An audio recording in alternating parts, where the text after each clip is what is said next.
Бассейн для инорса. На севере Уфы открылся центр спортивного плавания, рассчитанный на 800 посещений в сутки. Школьники уже опробовали 25-метровые дорожки. Где еще в столице построят аналогичный объект, знает наш корреспондент Азат Садреев.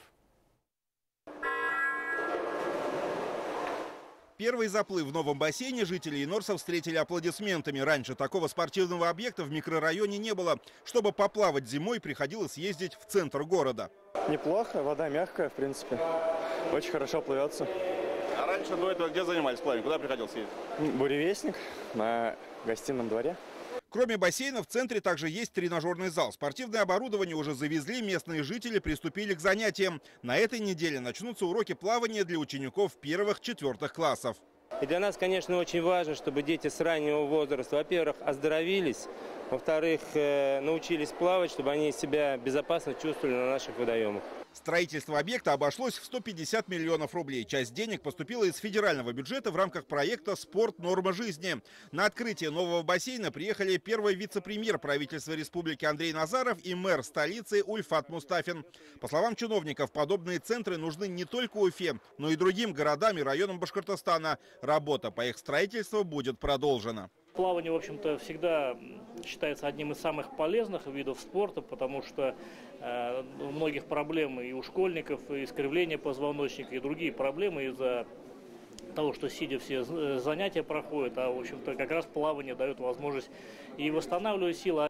Кроме бассейнов, Уфе не хватает и других спортивных объектов. Строительство нескольких новых центров начнется уже в этом году. Сегодня принято решение о начале строительства 3 крупных объектов спортивных.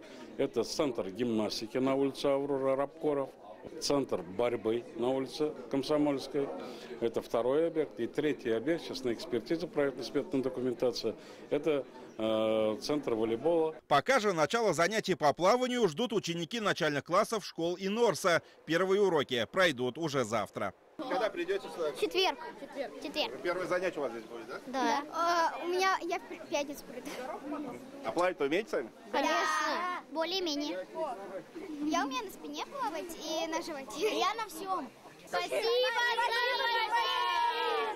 Бассейн в Инорсе будет не только местом для плавания, но и центром повышения квалификации тренеров со всей республики. Учитывая, что в ближайшие годы в Башкортостане будет построено еще 16 таких объектов, квалифицированные специалисты будут востребованы.